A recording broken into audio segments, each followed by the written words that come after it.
Hi, everyone. I'm Sunny. I'm Rachel. And I'm Rox. And this is Literature on the Rocks. Book Club. Book club. That was so good. It was a great intro. Before we were recording, we were talking about women in the workplace, and we thought this is Getting a great railed by the man.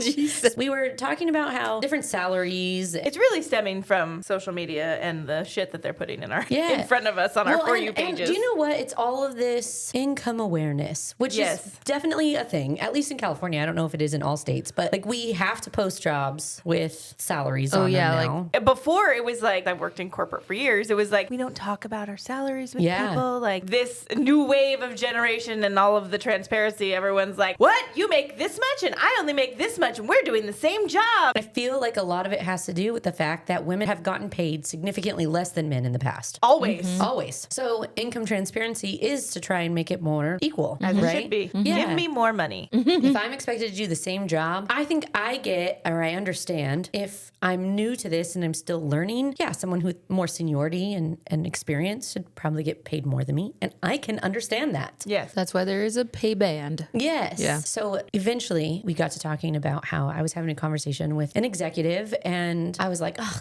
I want to be you. Like, I want to have your life. You get to do the fun things and you make a ton of money and I'd love to be that someday. And he was like, well, I used to work 60 hours a week to get to where I am. Which is bullshit. Which, I mean, maybe it's true. It's true. No, I'm just saying, I don't think in this day and age, like with the technology and the speed of things and how much you put into it, there's really only so much you can get done in a 24-hour period. Right. And I don't think 60 hours a week is necessary to do all of the things. Yeah, you and got to be think at about an upper level. Everything that they used to do back in the day was all manual. Mm-hmm. And we have programs and things to knock some stuff out for you pretty quickly and pretty efficiently. So what was maybe a 70-hour work week back in the day because you were pencil pushing and, calculating everything on a freaking 10-key calculator. Yeah. You don't need all of that anymore. I do that shit in my head.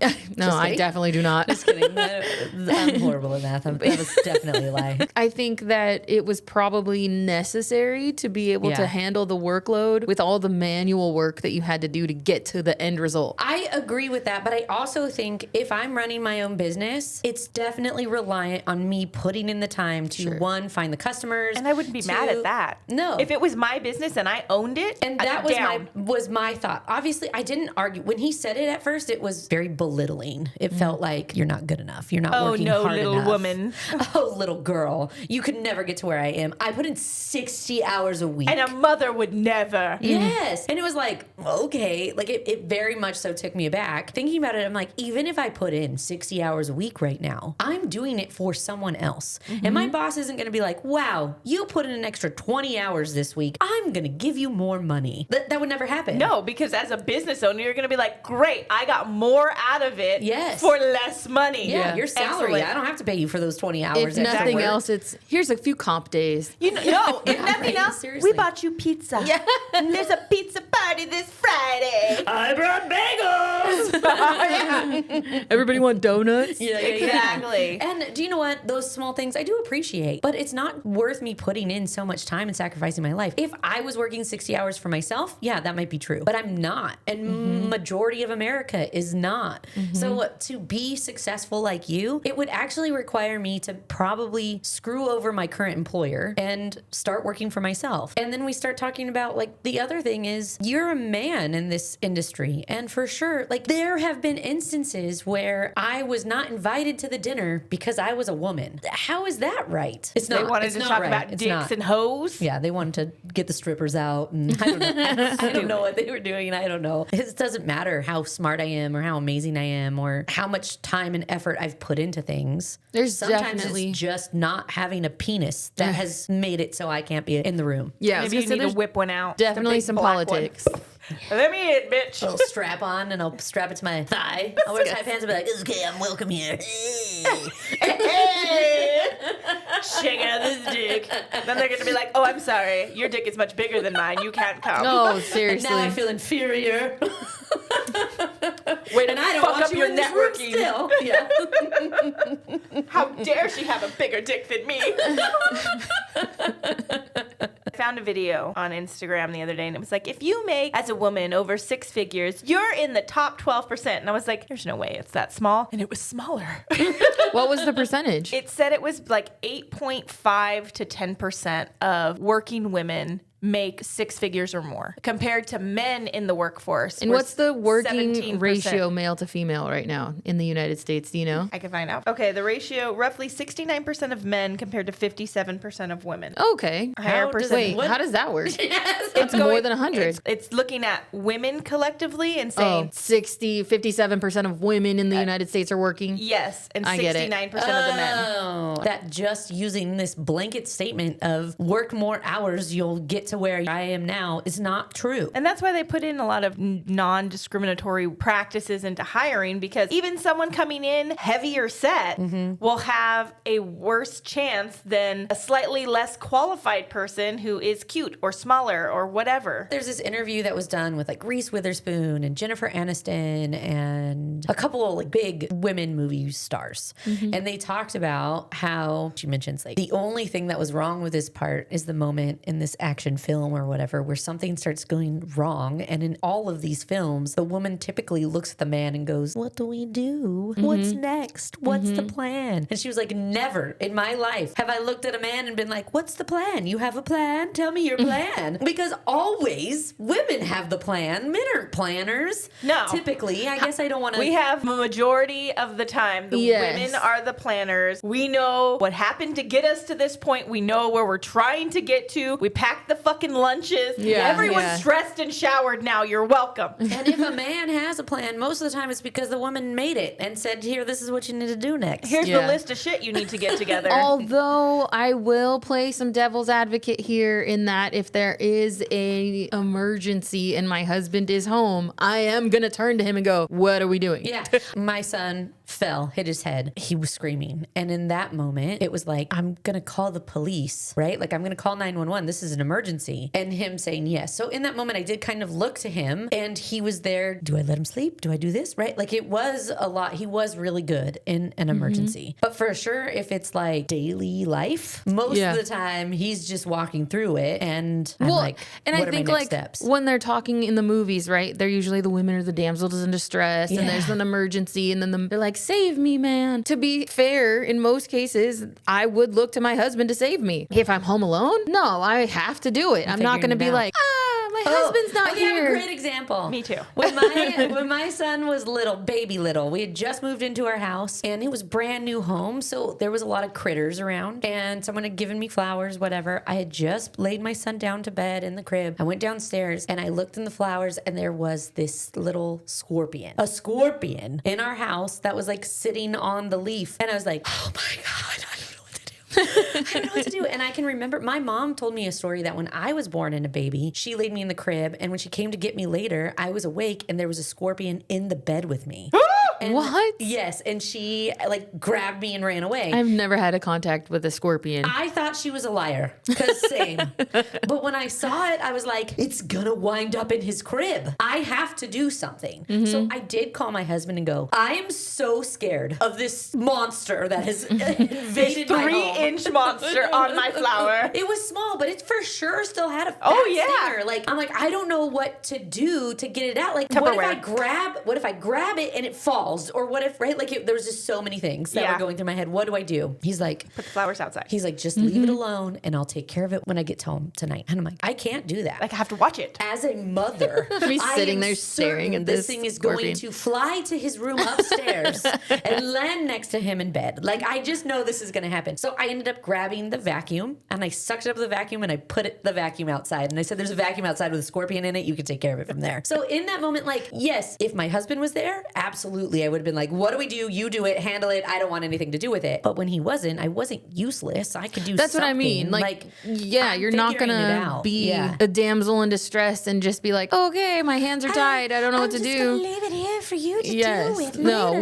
we have to act, right? We Right. have to be proactive in a moment when the person who we would typically turn to is Right. not there. Yes. So we had an emergency situation, and I think we both acted. It wasn't like I stopped what I was doing and was like, help. What do we Yeah. do next? So when we were camping one time, there was a fire and it sprouted a couple campsites down from us, but it was growing. It was all dead bush like 4 feet behind our trailer. And so the fire's fucking rolling. I just had my oldest then, but I had 2 of my nieces with me and we had our 2 dogs. So my husband's gut reaction was, I need to stop the fire from coming. So he's like grabbing hoses and running towards the fire. And my reaction was to get the children and the animals out. So I'm grabbing kids out of the trailer, throwing them in the back of the truck, putting the dogs in the car, and then like, let's move. Like I was in the driver's seat, like, let's go. That's a perfect example of something that fight or flight? No, it's a perfect example of I've had a conversation about this with people. There is a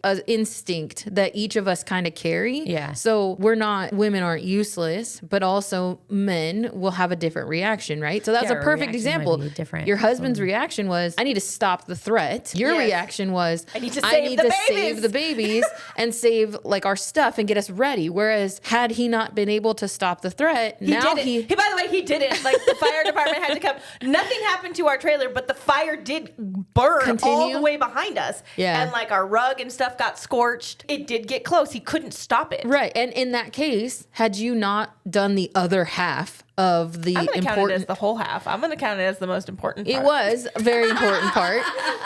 All right, let's do this book club. We're Book Club and the Women by Kristin Hannah. If this is your first time joining us on a book club, there are 4 questions that we ask that are the same every single book club. They're general questions. And then there's 3 or 4 questions that we'll add at the end that are specific to this book. So our first question is first impressions. What were your initial thoughts when you started reading The Women? Did the book meet your expectations or surprise you? I said, I knew Kristin Hannah writes books that will make me cry, so I went into this one fully prepared. Since we had read The Nightingale earlier this year, I figured this book would be like that one, a little slower and maybe parts would be hard to get through, but in the end, I'd have this special little place in my heart for it. However, I don't think I had a hard time reading this book at all, and I didn't feel like it was slow at all. It might have been because I was both reading and listening to it, which I only read The Nightingale, but I felt like it hit the ground running with her brother passing away and her heading to Vietnam. It was, however, incredibly sad from the beginning to the end. Every time I thought there would be some sunshine, it gets squashed pretty fast. In spite of how that sounds, it was a really good book, and I think I even liked it better than The Nightingale. And it may have even quite possibly been one of my favorite books of 2025. Wow. Yeah, those are bold words. Bold words. I was more prepared for what to expect this time around. Kristin Hannah's style is very descriptive and thorough in how she writes. It is what made reading her first book on our TBR really difficult for me because I wasn't prepared for that. Yeah. But being more understanding of it, it made it so much easier to enjoy. I knew that I had to be in the headspace to pay attention. Yeah, I'm sorry to interject, but I think it's also because we've read so much this year that it felt like it's very similar in style of writing, but it was almost like I'm a better reader now. Yeah, I was just going to say, like, am I getting better at reading? I think so. Is my imagination expanding? Oh my goodness. Dare I say I understand more? Is my vocabulary growing? I think so. Yeah. Like totally. Yes. Yes, I agree. You had to be fully engaged to read her books, but once you're locked in, you won't be disappointed. I was fully prepared to enjoy this book, and I totally did. It was also probably one of my favorites of this year. Yeah. Yeah. I was excited to read this book. I know what type of emotional turmoil now that I'm getting into with Kristin Hannah, and I thought it would be a little bit more personal since my dad was in Vietnam. So I was excited to read it, but I thought I was going to be broken, and I cried multiple times during this book, and I too will say this was one of my favorite books of the year. Wow. Unresolved questions. Were there any plot points or character arcs that you felt were left unresolved or could have been explored further? I said, I think the book wrapped up honestly and brutally. A question that I have is really for the VA. It was just within the last 10 years that PTSD veterans were committing suicide outside of VA hospitals. So what do we need to do better by veterans? Mine's kind of similar, I think. My unresolved questions really weren't about the book itself, but more about the history and the war. I wish I could have called my pop, which is my grandpa, and asked him questions about it and what it was like coming home during all that time. I believe that everything Kristin Hannah wrote about was true, but I almost wish I was sitting beside her listening to the stories people were telling her when she was researching. I'm not a history person at all, but Kristin has a way of sparking my interest. That is a good point because I am not a history person. It typically feels very daunting and very just monotonous. I think it's because of the way it's written. All of history is written in the men's perspective. Okay, I get into that in a later question. Yeah, I get into that. The way story. Yeah, I like her story. Yeah. Her see what you did there. Is much better. Her story is better. Her story. Her story. Good old her story. I'm sorry. Carry on. Oh, no, it's okay. I didn't get as deep as that. And I also started to answer it and realized that I think I started to answer the next question, but that's okay. Because I ended up coming up with a different answer for the next one. I don't think there was anything as it relates to the book itself that I needed. It was a pretty complete story. Although if I had to choose anything, it would be nice to know if she gets the love that she was looking for. They allude to her relationship with Jamie, and it would have been good to know if they pursued it and did it work. There was so much that they were both facing that relationship might not have been easy. I remain hopeful that she finds the companionship she craved, although the ending of her finding her own purpose and being happy about it really made me happy. I think you did. You took my answer for the next question. Same. Alternate ending. If you can change one thing about the ending of the women, what would it be and why? My alternate ending is that you find out that Rye spends his days alone. What a butthead. Yeah. He puts this girl through the ringer and he knew it and was okay with it. He deserves to live on the corner with the other villains of our TBR. Otherwise, I think it ended great. One that collects a lot of water when it rains, so when you drive past, it sprays them. Yeah. Exactly. Alternate ending. I wrote, these questions feel hard because I feel like I'm trying to poke holes in this book, and I really don't want to do that because the book was perfect. However, if I had to change the ending, I think Jamie would have tried to find Frankie sooner. He had already been divorced for some time before he and Frankie met at that reunion. I know social media wasn't a thing back then, so it would have been more difficult for him to find her, but he knew a lot about Frankie and could have done a bit of searching to find out about where she was and what she was up to. I really wanted Frankie to find a love that was big and reciprocated and then go off and have her happily ever after. I love that she started something that helped other women in the war, but Jamie should have come sooner. That's the only thing I would have changed. Very similarly, I said being a romantic, I would have hoped that Frankie get her big, beautiful love. She has the love of her found family and all of the women that she is now helping on the ranch, but I wanted her and Jamie to find a way to grow old together. I know he has kids that he's trying to be in their life, and probably the bi-coastal situation that they're in wouldn't work, but I want them to find a way to be together so that she can have the romantic love that she needs. Yes. Adaptation dreams. If the women were to be adapted into a movie or TV series, who would you cast in the main roles? I think we all did different people. I did them all. There was You did- you did them all?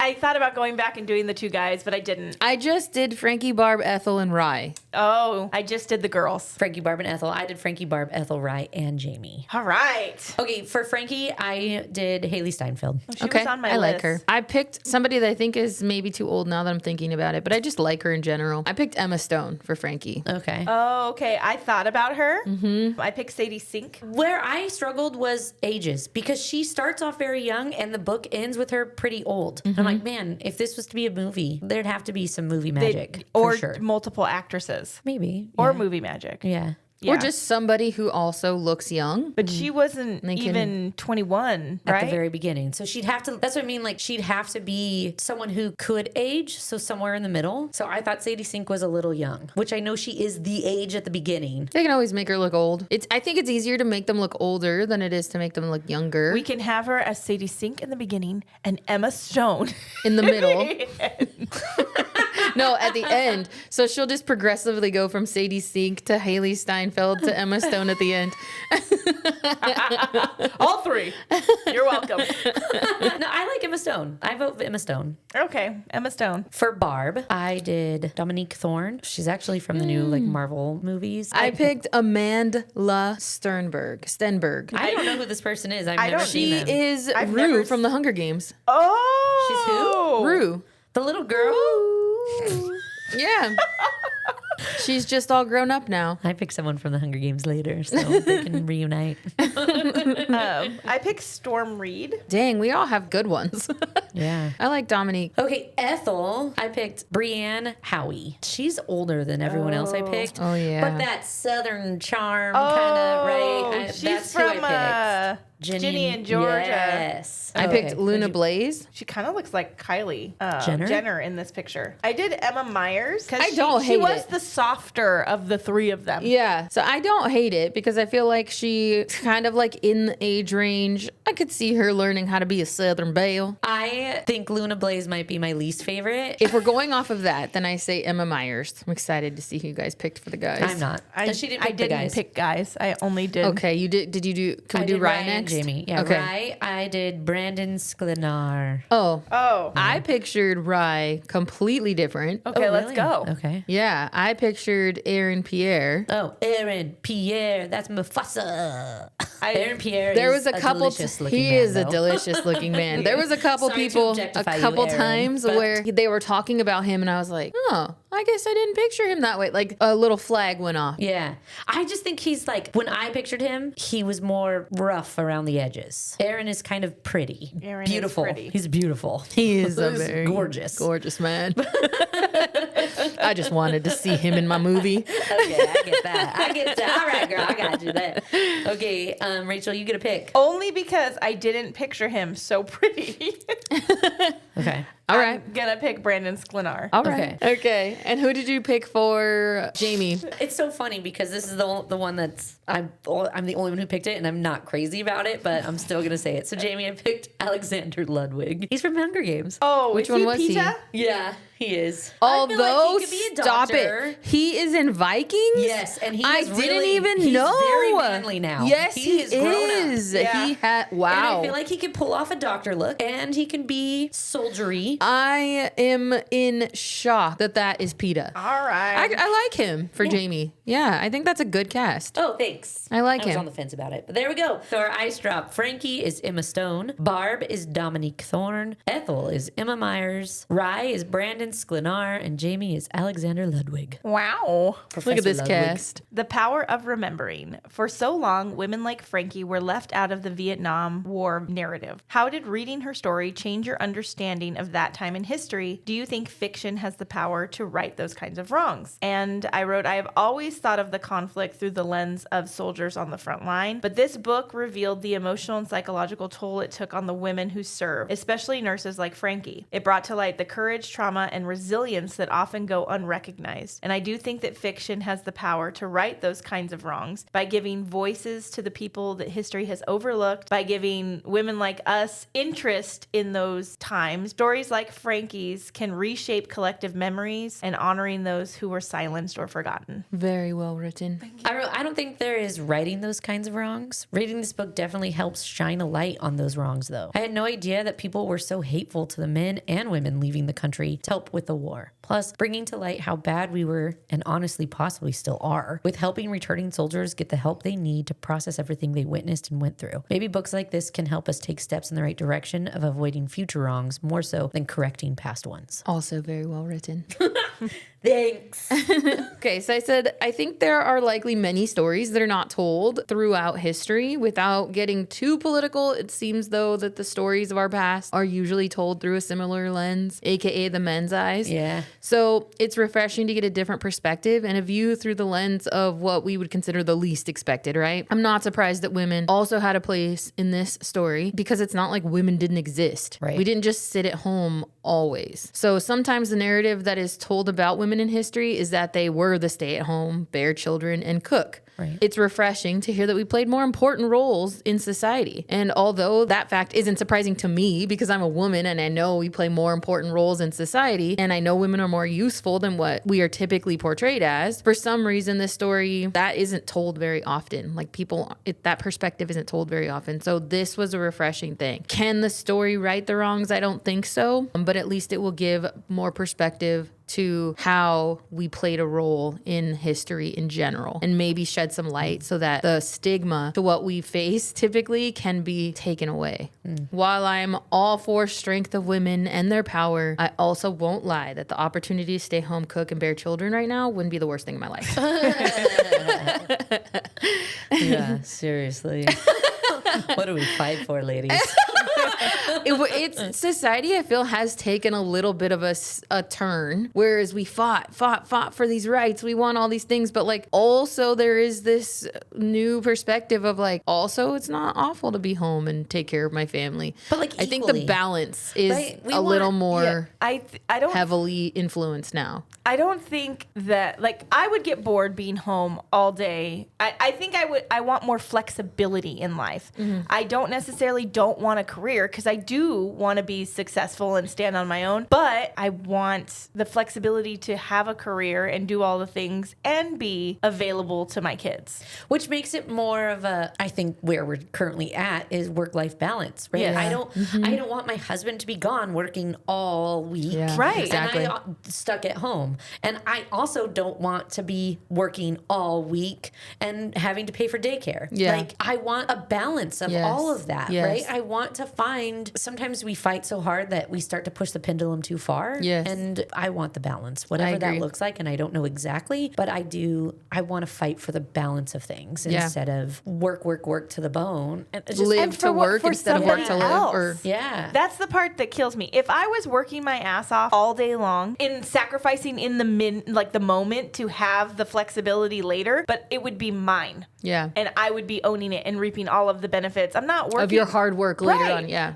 I could work 60 hours a week like we talked about earlier for a corporation right now, and I'm not an owner. Yeah. I'm not the CEO. Sure. I am not, and nor will I ever will be. Yeah. So I think that's the Discouraging thing. No, Oh. I'm sorry. I'm totally taking this a different direction. But I think that is the appeal of MLMs, multi-level marketing, network marketing companies, because they don't have this huge upfront cost. I can have a business and put the hours in that I can put and make some money on the side. Now, finding the one with the right mix of things. Yeah. Yes, like something that has a product that I can stand behind, something that has a good compensation plan, something that, right? Like those things Which take typically they research. don't have. But a lot of times they do, right? Like, I mean, I feel my that MLM, way when about I did it, franchises. Like, I would love to start a franchise, but some of the ones that are they are strict and Well, sometimes are. some of the ones that are within like the budget that I'm willing to spend to start it don't give the best. Like, it would just be like the same Right. money that I'm making now, but as an I still owner, have to break my back. yeah, and then I'd be breaking my back to make the same amount. Like, I feel like an owner should have Yeah. a bigger cap Right. Yes. on earning potential. Yes. Yeah. Yeah. Like when I was doing the MLM, it paid for my wedding. So I do think that there are good ones out there. I also think there are really bad ones out Yes. there, but it takes the research and figuring it out. But that, I think, is the appeal, is that I get what I put into it, and the work I'm doing is directly benefiting me. Okay, so thank God for girlfriends. Whoop. Amen. Francis, Ethel, and Barb prove that sometimes the strongest armor isn't a helmet or a flak jacket, but the women standing beside you. How do you think their relationship helped them survive by both the war and the years after? Do you think their bond was forged by the trauma of war, or would they have been friends even without it? I said, I think the importance of having a good group of friends and can help you get through some of the hardest times. It's the support of these women that can give you the life you need when you don't have the positivity or strength on your own. It's these women that have been through all the things with you, and it's the bond that cannot be explained. While they are bonded in extreme circumstances, it's these experiences combined with their love for each other that made them friends, I think. The war brought them together and possibly connected three women that may have never met in the real world due to proximity and possible social class. But in the end, that didn't matter because to their core, they were three women who just cared for each other, and that bond could have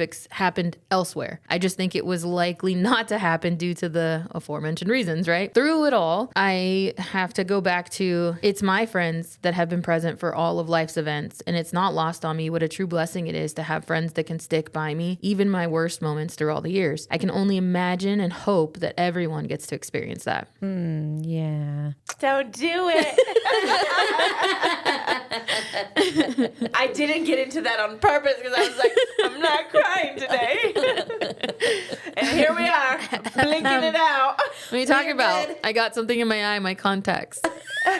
I wrote, for sure they trauma bonded, but I think that term is really downplaying it. What they went through was absolutely traumatic and may have helped form their friendship. However, the fact that they had someone that could understand and relate to what they went through can also help them heal. If there's one thing I love about the friendships I have, it's that we show up for each other. Not always in the big ways, like telling Frankie to pack her bags because we're all moving in together out of state, but in little ways. I didn't cry writing it. I didn't cry writing it either.